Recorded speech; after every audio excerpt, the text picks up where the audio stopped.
Panašu, kad vėl traukiama sena gera Uno atvirkštinė korta. Tik prieš kelias savaitės mes svarstėme, kodėl. Baltarusija neprisijungė prie karo Ukrainoje kaip aktyvi dalyvė, nepaisant ilgalaikio sąjunginės valstybės statuso su Rusija ir netgi tuo metu, kai prie konflikto prisijungė kur kas tolimesnė sąjungininkė. Tačiau dabar turime Zelenskį, kuris atvirai grasina smogti Baltarusijai, jei Ukrainos reikalavimai nebus įvykdyti. Tai naujausias įvykis, kai optimizmo banga ir toliau skverbėsi į vakarus. Tačiau ar tai galiausiai bus griežtos, bet beprasmės kalbos, ar Ukrainos grasinimai iš tikrųjų pradės virsti veiksmais? Na, šiandien pabandykime išsiaiškinti šio klausimo esmę. Pradėsime nuo trumpos Baltarusijos vaidmens kare apžvalgos, ypatingą dėmesį skirdami dabartiniam Ukrainos saugumo susirūpinimui. Tada pažvelgsime į Ukrainos iškeltą grėsmę. Ar tai tik įprasti, nieko nereiškiantys pigūs žodžiai, ar iš to gali kažkas išsirutulioti. Galiausiai detaliau panagrinėsime, kaip atrodo Ukrainos galimų veiksmų pasirinkimas ir kokios rizikos bei naudos slypi kiekviename iš jų. Tačiau pradėkime nuo Baltarusijos vaidmens kare iki šiol. O geriausias apibūdinimas būtų nedaug. Svarbiausias Minsko vaidmuo buvo tapti placdarmu 2022 m. vasario invazijai. Ta labai siaura dalis veikia nepriekaištingai. Tačiau pačios Rusijos invazijos įgyvendinimas nebuvo sėkmingas. Todėl apie tai vis dar kalbame praėjus daugiau nei 4 metams. Be abejo, Kremlius siekė aktyvaus Baltarusijos palaikymo, tačiau Lukašenka priešinosi tiems raginimams. Bet kas iš šalies gali pastebėti, kad karas Rusijai buvo strateginis pralaimėjimas, todėl savanoriškai prisijungti prie kovos būtų kvaila. Jau nekalbant apie tai, kad Baltarusijoje yra nemažas vidinis pasipriešinimas Lukašenkos valdžiai, o paskutinį kartą, kai situacija įkaito, Rusijos intervencijos grėsmė atgrasė nuo atviro maišto. Ir nėra jokios garantijos, kad Kremlius šiandien galėtų suteikti tokią paramą. Tai palieka Baltarusijai galimybę teikti pasyvią paramą, kuri iš tikrųjų tęsiasi ir už pradinės pasirengimo ribų. Pirmiausia, kartkartėmis pasirodo pranešimų, kad Rusija tiesiogiai virš Baltarusijos skraidina dronus, kad smogtų Ukrainai. Matote, kad geografija čia daro tai patrauklu vien dėl atstumo. Tačiau yra ir strateginis gynybinis komponentas. Ukraina deda tiek daug pastangų įrengti priešdroninės gynybos sistemas rytuose, kad apgaulė per Baltarusiją atrodo kaip protinga idėja. Tai susiję su antruoju pasyvaus Baltarusijos palaikymo komponentu, kuris yra daug geriau dokumentuotas. Rusija skraidins dronus palei Baltarusijos ir Ukrainos sieną, vėlgi siekdama sumažinti Ukrainos galimybės paleisti oro gynybos sistemas į tuos taikinius.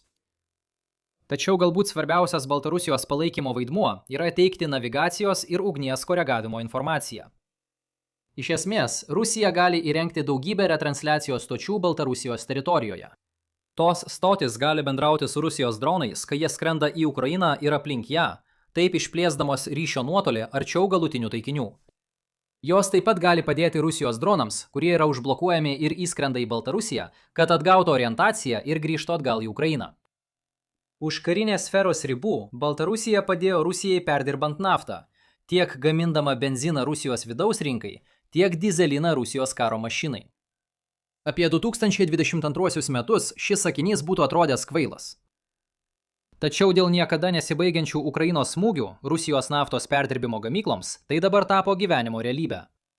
Rusijai reikia pagalbos tenkinant paklausą tiek civilinėje, tiek karinėje srityje, o Baltarusija yra viena iš nedaugelio šalių, kuri gali lengvai perimti šį vaidmenį. Pabaigai, dar viena pastaba apie tai, dėl ko Ukraina nelabai nerimauja, kad pasikartos 2022 vasario invazijos maršrutas. Žinoma, gali būti, kad vieną dieną Rusija vėl bandys tai padaryti. Tačiau Kremliui pirmiausia reikėtų sutelkti žmonės ir techniką toje vietoje, tokiais kiekiais, kurie būtų akivaizdus visiems. Ir net jei Rusija bandytų imtis kokiu nors klastingų veiksmų, toje vietovėje yra tiek daug žmonių, kurie per naktį galėtų tapti sukarinta grupuote, kad tokia strategija vis tiek nebūtų veiksminga. Taigi yra daugybė sričių, kuriuose Baltarusija padeda Rusijai. Tačiau bandymas priversti Ukrainą nerimauti dėl dar vieno fronto yra vos pastebimas dalykas. Tai mus atveda į praėjusios savaitės pabaigą, kai Zelenskis pateikė ultimatumą Baltarusijai. Išvarykite Rusiją, Arba stebėkite, kaip Ukraina tai padarys Baltarusijos vardu, tai paneigdama Lukašenkos teiginį, kad Baltarusija nedalyvauja kare. Atsižvelgiant į viską, kas šiuo metu vyksta pasaulyje, galbūt neturėjote laiko apie tai susimastyti, ypač jei daugiausia sekate centro kairės žiniasklaidą. Šią istoriją iš tikrųjų daugiau nušvietė nuosaikiai kairiosios žiniasklaidos priemonės nei kitos, tačiau radikalesnių kairiųjų leidiniai apie tai buvo pastebimai tylūs. Ir net jei matėte šią istoriją, galbūt neskaitėte tos pačios jos versijos. Kairiųjų pažiūrų žiniasklaidos priemonės dažniausiai pabrėžia moralinius ir humanitarinius istorijos aspektus, o dešiniųjų pažiūrų žiniasklaida daugiausia dėmesio skyrė geopolitiniams Baltarusijos ir Rusijos santykiams. Apie šiuos skirtumus žinau dėka Ground News, vėl remiančiai šiandienos vaizdo įrašą. Jie visada yra šalia jūsų, pateikdami akląją zoną, santrauką istorijų, kurias tam tikros žiniasklaidos dalys praleidžia. Apsilankę ground.news, pasvirasis brūkšnys Lines on Maps arba nuskenavę QR kodą ekrane, galite gauti net 40% nuolaidą Vantage planui ir pasiekti visą tai bei dar daugiau. Dar kartą dėkoju Ground News už šios dienos vaizdo įrašo rėmimą. Bet kokiu atveju buvo aišku, kad Zelenskis rimtai nusiteikęs. Baltarusija turėjo tik 1 savaitę įvykdyti reikalavimus, o ne įprastą 2 savaičių įspėjimą. Visgi, kalbant rimtai, tavo tinkama pirmoji reakcija turėjo būti paliesti ženklą. Neklausykite, ką sako lyderiai. Šia yra visas paskatinimas blefuoti. Jei Baltarusija mano, kad Ukraina yra rimta, tuomet ji gali išprašyti Rusiją. Tai suteiktų Ukrainai būtent tai, ko ji nori nieko nedarant, o tai paskatintų silpnesnę Ukrainą blefuoti stiprumu. Savo ruožtu, pats pareiškimas negali suteikti reikšmingos informacijos, kuri pakeistų Baltarusijos atsaką. Dabar problema su mūsų šiuolaikinio pasaulio reakcija į tuščius žodžius yra ta, kad dažnai per daug nuėjome į kitą kraštutinumą. Žodiniai grasinimai nėra savaime melas. Trumpas tai pasakė, vadinasi, tai turi būti netiesa. Tai tapo savotišku memu, bet aš nerimauju, kad per daug žmonių tuo tiesioginę prasme tiki ir tiki tuo savo pačių nenaudai, kaip galbūt mus turėjo pamokyti Iranas. Viskas, ką mums sako pirmoji ženklo pusė, yra tai, kad pats kalbėjimo faktas savaime nesuteikia daug informacijos nei viena, nei kita kryptimi. O jei Lukašenka pažvelgtų į antrąją ženklo pusę, jis galbūt pradėtų nerimauti. Ir atrodo taip ir yra, sprendžiant iš jo pastarųjų pastangų atšildyti diplomatinius santykius su Ukraina. Tikriausiai jau matėte šiuos teritorinių mainų skaičius bent 14 kartų. Keletą mėnesių Ukrainos laimėjimų, sutelktų Zaporižijos srityje, po maždaug 1,5 metų nuolatinės Rusijos kontrolės karo tempu. Tie laimėjimai, atrodo, birželį lėtėja. Tačiau didžiausia priežastis, atrodo, yra Ukrainos kampanija sunaikinti Rusijos logistiką, naudojant naujai sukurtus vidutinio nuotolio dronus. Na ar žinai, ką dar tie vidutinio nuotolio dronai galėtų gerai sunaikinti? Visą tą rusišką techniką esančią Baltarusijoje. Štai dar vienas būdas pažvelgti į situaciją. Didelė dalis diplomatijos yra tai, kad kiekviena pusė bando įtikinamai paaiškinti kitai pusiai, koks yra žaidimo struktūra. Tai visur tuose knygose ant lentynos.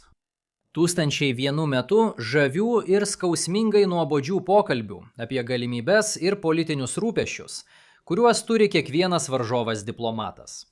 Su kvietimais kitai pusiai atlikti savo tyrimus, kad patikrintų tą informaciją. Tokioje šviesoje Lukašenka turi pasverti savo galimybes. Ne todėl, kad Zelenskis jam tai lietė, o todėl, kad kažkas kita tvyro ore. Ir tai nėra meilė Rusijos artimajame užsienyje. Tai tie dronai.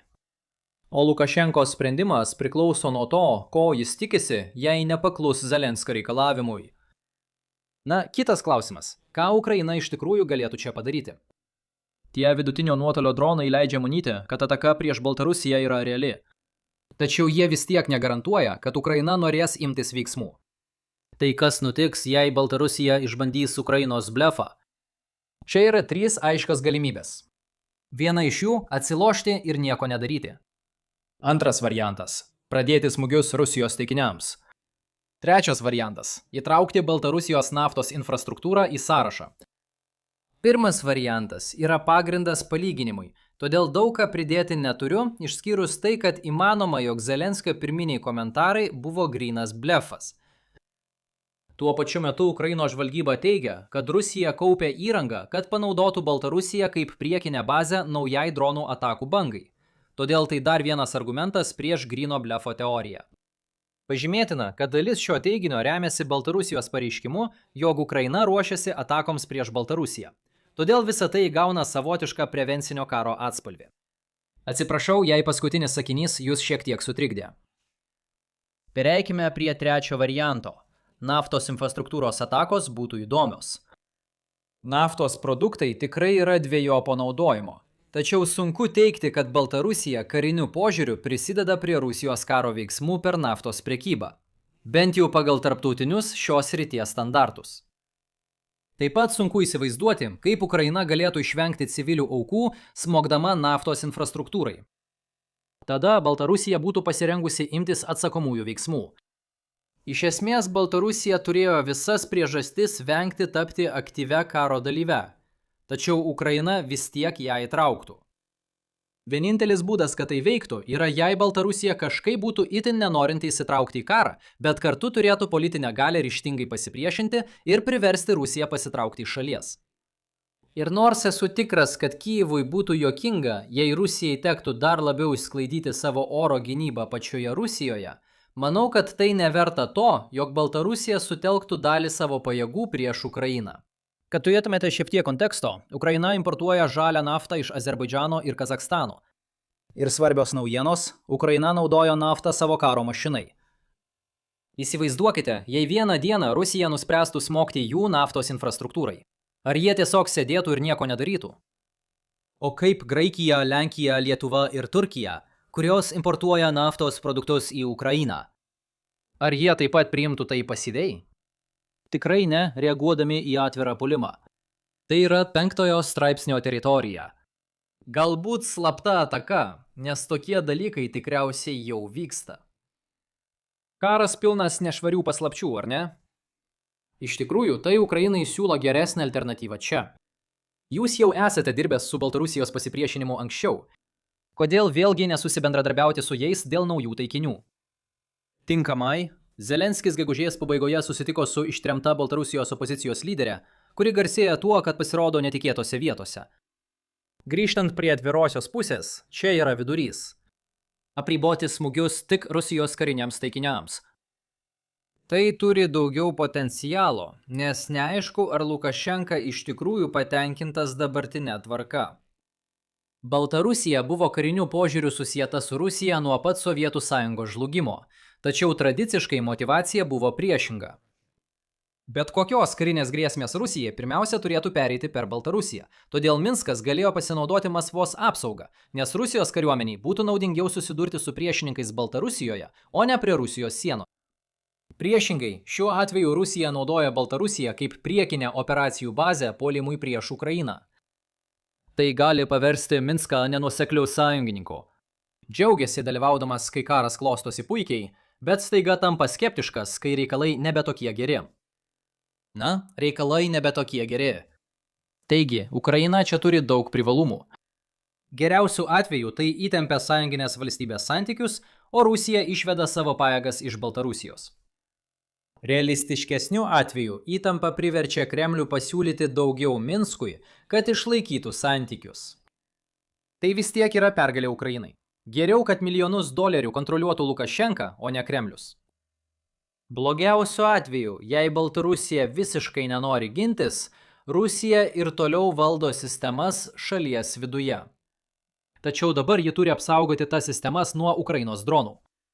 Taigi, staiga daugybė priešdroninių gynybos priemonių yra perkeliamos iš kitų Rusijos kontroliuojamų teritorijų, paliekant dar daugiau spragų, pro kurias Ukrainos dronai gali prasiskverbti.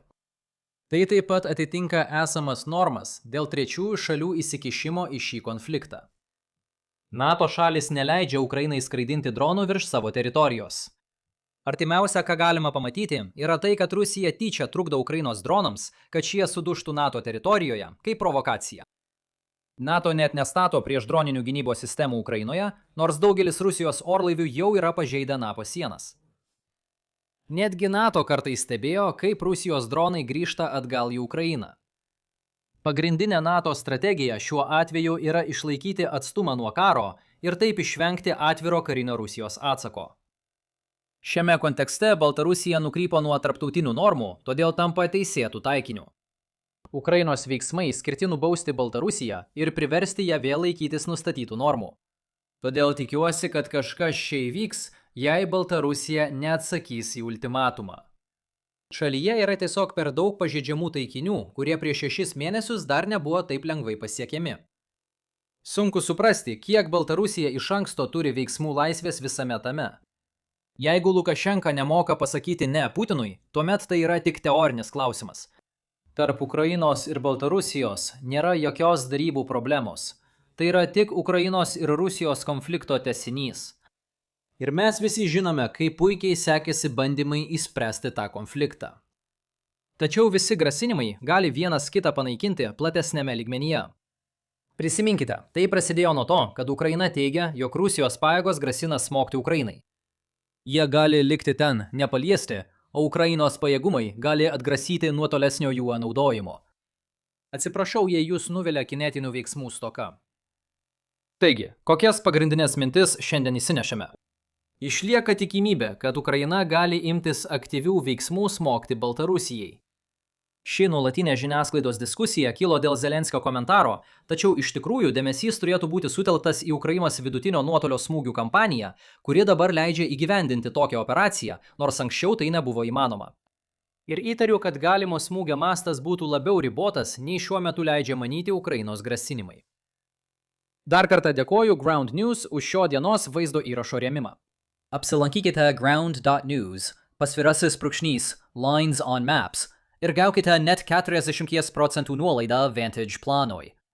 Po tarpu galite taip pat apsilankyti mano antrajame kanale ir sužinoti daugiau apie bendrus Ukrainos ir Baltarusijos santykius, kurie vystosi priešinga kryptimi. Kodėl Baltarusija nepadarė daugiau? Be to, yra įdomi šalutinė istorija apie tai, kaip atsirado ši nuotrauka. Jei jums patiko šiandienos vaizdo įrašas, prašau paspauskite patinka, pasidalinkite ir prenumeruokite ir pasimatysime rytoj. Laikykitės.